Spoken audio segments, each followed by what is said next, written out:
अस्सलाम वालेकुम स्टूडेंट्स। आज हम एक्सरसाइज 4.1 का क्वेश्चन नंबर 9 सॉल्व करेंगे by using completing square method. ठीक है, कंप्लीटिंग स्क्वायर मेथड के ज़रिए हमने जो है क्वेश्चन नंबर 9 को सॉल्व करना है। इससे पहले मैं ऑलरेडी बता चुका हूँ कि हमारे पास क्वाड्रेटिक इक्वेशन को सॉल्व करने के 3 मेथड होते हैं।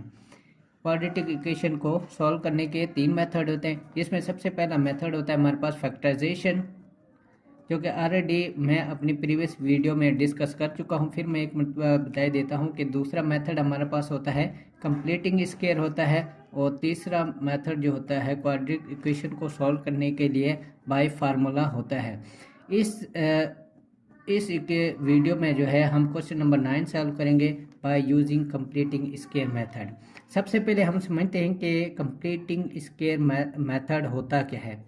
कंप्लीटिंग स्क्वायर मेथड में मैं आपको ये पहले बताता चलो, फिर मैं उसी के मुताबिक जो है कंप्लीटिंग स्क्वायर मेथड, इसके मुताबिक फिर मैं आपको क्वेश्चन भी सॉल्व करके बताऊंगा। कंप्लीटिंग स्क्वायर में सबसे पहले जो हमने स्टेप लेना होता है वो ये लेना होता है कि सबसे पहले कि वेरिएबल के साथ जो भी कोफिशिएंट होता है उससे हमने पूरी इक्वेशन को डिवाइड करना होता है। ठीक है, dividing equation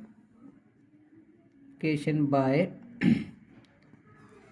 coefficient of variable, के वेरिएबल के साथ जो भी कोफिशिएंट होगा सबसे पहला स्टेप ये है, हमने उसको पहले पूरी इक्वेशन पे डिवाइड कर देना। अगर नहीं है तो हमने फिर सेकंड स्टेप पे चले जाना। सेकंड स्टेप ये है कि हम जो भी कांस्टेंट है उसको हमने नेक्स्ट साइड पे लेके जाना है। ठीक है ना, constant equal to constant to transfer place of zero के, जहाँ पे हमारे पास इक्वेशन में जीरो गिवन होगा इक्वल में, तो हम इक्वल के दूसरी साइड पे उसको लेके जाएंगे कांस्टेंट को। इसके बाद हमने जो है डिवाइड करना है। ठीक है, कोफिशिएंट ऑफ एक्स। ठीक है, इसके बाद हमने क्या करना है कि इक्वेशन को कोफिशिएंट जो भी एक्स का जो भी कोफिशिएंट होगा उससे हमने डिवाइड कर देना है। ठीक है, इसके बाद जो कोफिशिएंट आएगा वेरिएबल के कोफिशिएंट को डिवाइड करने के बाद जो भी हमारे पास मल्टीपल आएगा उसको उसका स्केल लेके हमने बोथ साइड पे ऐड कर देना है। ठीक है, तो इसमें मैं लिखूंगा कि after dividing coefficient of variable we take square and add on both sides।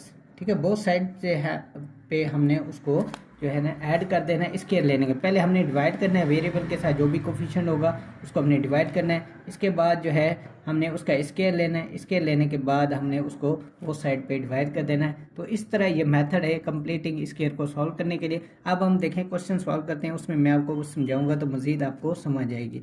एक क्वेश्चन है हमारे पास X square minus 2x minus 88,990। ठीक है, पहला स्टेप हमारा क्या था कि सबसे पहले हमने कोफिशिएंट से डिवाइड करना है। अब यहाँ पे कोफिशिएंट 1 है तो 1 से अगर मैं डिवाइड करूंगा तो यही सेम इक्वेशन आ जाएगी। ठीक है, अगर 1 से मैं डिवाइड करूंगा तो ये पूरी इक्वेशन वही सेम आ जाएगी। नेक्स्ट स्टेप हमारा क्या था कि नेक्स्ट ये कि हमने जो भी कांस्टेंट होगा उसको हमने नेक्स्ट साइड पे लेके जाना है। ठीक है, ये नेक्स्ट साइड पे ट्रांसफर हो गया। अब ये देखें यहाँ पे माइनस हो रहा था, यहाँ जाके ये प्लस हो जाएगा। इसके बाद थर्ड स्टेप ये था कि मैंने अब जो भी वेरिएबल है उसकी वैल्यू को मैंने डिवाइड करना है 2 से। अगर मैं देखे अब ये वेरिएबल x है और इसका कोफिशिएंट कितना है 2, अगर इस 2 को मैं जब डिवाइड करूंगा तो इसका आंसर ये देखें ना, ये 2 डिवाइड बाई 2 करूँगा तो 1 आ जाएगा। मैंने करना है कि जो भी वेरिएबल है इसको डिवाइड करने के बाद उसका स्क्वायर लूँगा। स्क्वायर लेने के बाद उसको मैं ऐड करूँगा इस साइड पे भी और नेक्स्ट साइड पे भी मैं इसको ऐड कर दूंगा। ये मैंने ऐड कर दिया। अब अगर मैं देखें इसको कंप्लीट करूं तो ये मेरे पास इक्वेशन बन जाती है x माइनस 1 का होल का स्क्वायर। ये कंप्लीट स्क्वायर बन गया।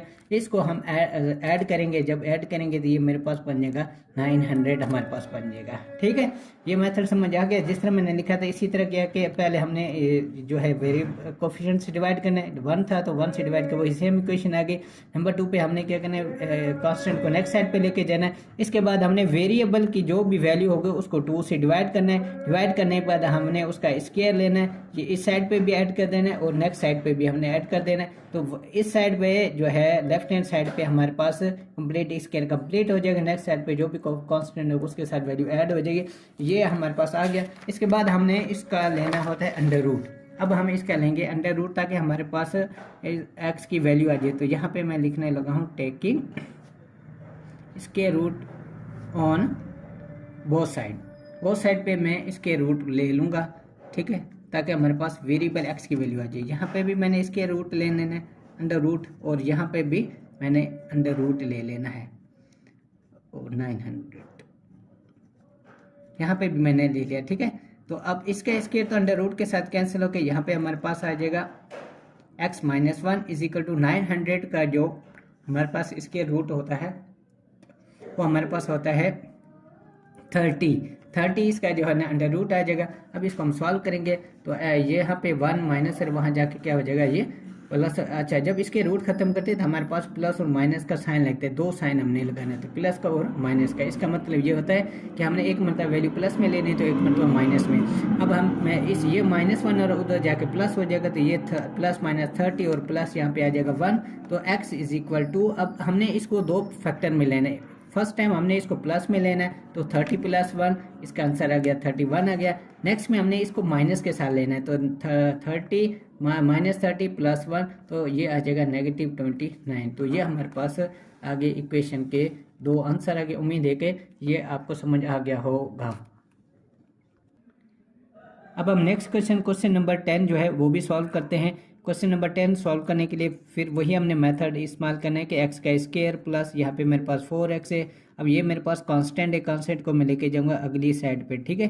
जब क्योंकि पहला स्टेप मैंने मिस कर दिया इसलिए क्योंकि 1 कोफिशिएंट है, इसका भी देखें अगर 1 है, जब मैं 1 से मल्टीपल करूंगा तो यही सेम चीज, डिवाइड करूंगा तो यही सेम चीज़ आ जाएगी। नेक्स्ट स्टेप पे मैं चला गया। नेक्स्ट स्टेप हमने कांस्टेंट को नेक्स्ट साइड पे लेके जाना है, तो ये मैं इसके अब हम थर्ड स्टेप पे चलते हैं। थर्ड स्टेप हमारा ये था कि एक्स स्क्वायर के साथ एक्स के साथ जो भी वैल्यू होगी उसको हमने 2 से डिवाइड करना है। जब मैं 2 से इसको डिवाइड करूंगा ये जो एक्स का कोफिशिएंट है तो यहाँ पे मेरे पास 2 आ जाएगा। 2 का इसके बाद हमने क्या करना है, जो भी आएगा उसका हमने स्क्वायर लेना है और इसको हमने बोथ साइड पे ऐड कर देना है। अब देखें ये कोफिशिएंट ऑफ एक्स है 4 के जब मैं 2 से डिवाइड करूंगा तो 2 आ जाएगा। इसका स्क्वायर लेके इस साइड पे भी मैंने प्लस कर दिया है और नेक्स्ट साइड पे भी मैंने यहाँ पे प्लस कर देना है स्क्वायर लेके, सही है। तो ये अब हमारे पास बन जाएगा कंप्लीटिंग स्क्वायर। ये हमारे पास कंप्लीट स्क्वायर बनेगा एक्स स्क्वायर प्लस 2 का होल का स्क्वायर आ जाएगा इज इक्वल टू, यहाँ पे हमारे पास आ जाएगा 185 और प्लस आ जाएगा 4। देखें ना, अगर कंफ्यूजन में आपकी ये भी दूर कर देता हूँ कि अगर देखें मैं इसको ओपन करता हूँ a प्लस बी का होल का स्क्वायर की फॉर्म में, ये देखें ना हमारे पास फार्मूला होता है a प्लस बी का होल का इज इक्वल होता है a square plus B square plus होता है 2ab। अब इसमें देखें ये हमारे पास x a है, समझो तो 2 हमारे पास b है। तब जब इसका स्क्वायर ओपन करूंगा दे देखें x का स्क्वायर फिर b का स्क्वायर माना 4 आ जाएगा। ये 2 का स्क्वायर माना 4 होता है। 2ab 2 अब मेरे पास क्या है, अब 2 फार्मूले का हो गया और a मेरे पास x है और b मेरे पास 2 है तो 2 4x, ये देखें 4x आ गया। तो ये इस तरह ये फार्मूले को इसमें क्लोज कर दिया। ये हो जाएगा x प्लस 2 का होल का स्क्वायर कंप्लीटिंग स्क्वायर बन गया इज इक्वल टू, ये हमारे पास हम इसको ऐड कर लेते हैं। इसको जब मैं ऐड करूंगा तो यहाँ पे हमारे पास आ जाएगा 1089। नेक्स्ट हमने अब इसका अंडर रूट लेना है, स्क्वायर रूट लेना है, ठीक है ना। अंडर रूट जब इसका हम लेंगे तो ये अंडर रूट इसका हम लेंगे। अंडर रूट जब मैं लूँगा तो इसके ऊपर भी अंडर रूट, इस साइड पे भी अंडर रूट आ जाएगा और इस साइड पे भी हमारे पास अंडर रूट आ जाएगा। अब इसका अंडर रूट तो इसके साथ कैंसिल हो जाएगा। यहाँ पे हमारे पास आ जाएगा x प्लस 2, यहाँ पे आ जाएगा प्लस माइनस। इसका अंडर 1089 का अंडर रूट जो होता है वो हमारे पास होता है 33। कैसे होता है ये भी मैं अब समझा देता हूँ कि अगर हमें किसी का अंडर रूट फाइंड करना हो तो हम कैसे निकालते हैं। उसके लिए आता है कि हमने पहले पेयर बनाने होते हैं। ये 2 पेयर हमने बना दिए, ठीक है, यहाँ से स्टार्ट करना होता है। ये एक पेयर बन गया, इसके बाद एक पेयर ये बन गया। इसके बाद अब देखिए 10 है तो 10 पे हमने ऐसा टेबल लगाना है जो सेम जाए, इससे छोटा हो लेकिन बड़ा नहीं होता। 3 3 से क्या हो जाएगा, यहाँ पे 9, यहाँ पे 1 रह जाएगा। पूरा पेयर हमने उतारना होता है, ये 9 आ जाएगा। नेक्स्ट सिस्टम हमने क्या करना है, इन दोनों को ऐड करना है, तो 3 और 3 6 हो जाएगा। अब हमने ऐसा फैक्टर मल्टीपल करना है कि अगर हम मल्टीपल करें तो ये हमारे पास चीज़ आनी चाहिए या इससे कम आनी चाहिए, ठीक है। अब मैं 3 से मल्टीपल कर देता हूँ यहाँ पे भी और यहाँ पे भी। अब देखो मल्टीपल करूँगा 3 को 63 के साथ, तो 3 3 ज़ा 9 और 6 3 ज़ा क्या हो जाएगा 18। ये देखें ये पूरा फिर ये अंडर रूट खत्म हो। ये अंडर रूट को सॉल्व करने का मेथड है जो कि ऑलरेडी आप इसके बारे में जानते होंगे, ठीक है। ये 33 आ गया। अब हमने इसको मजीद सॉल्व करने के, अब ये प्लस हो रहा है 2, वहाँ जाके हमारे पास माइनस में हो जाएगा, -2 आ जाएगा। इसी तरह x is equal two plus minus ये हो जाएगा हमारे पास अब 33 -2, ठीक है। इसका मतलब ये कि अब हमने ये जो -2 है इसको हमने 2 टाइम लेना है। किस तरह कि पहले मैंने इसको लेना है प्लस के साथ, ठीक है। प्लस के साथ जब मैंने 33 को लूँगा तो इसका आंसर हमारे पास बन जाएगा 31। नेक्स्ट जब मैंने इसको अब माइनस के साथ लेना है, -33 -2, तो इसका आंसर आ जाएगा -35। ये हमारे पास आ जाएंगे एक्स के आंसर आ जाएंगे, ठीक है। मैं थोड़ा सा फिर बता देता हूँ कि यहाँ ये हमने क्वेश्चन शुरू किया था एक्सरसाइज 4.1 का क्वेश्चन नंबर 9। इसको अपने सेकंड मेथड से सॉल्व करना था जिसको हम कहते हैं कंप्लीटिंग स्क्वायर मेथड।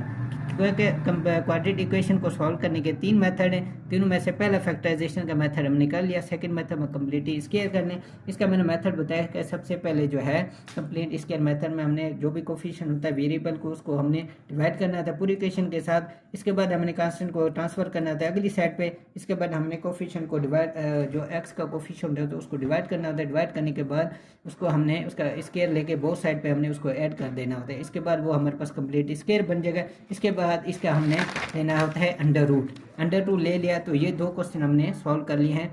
उम्मीद है कि ये आपको वीडियो पसंद आई होगी और समझ भी आई होगी। अगर कोई क्यूरी हो तो आप मुझे कमेंट्स कर सकते हैं। Thanks for watching. अल्लाह हाफिज़।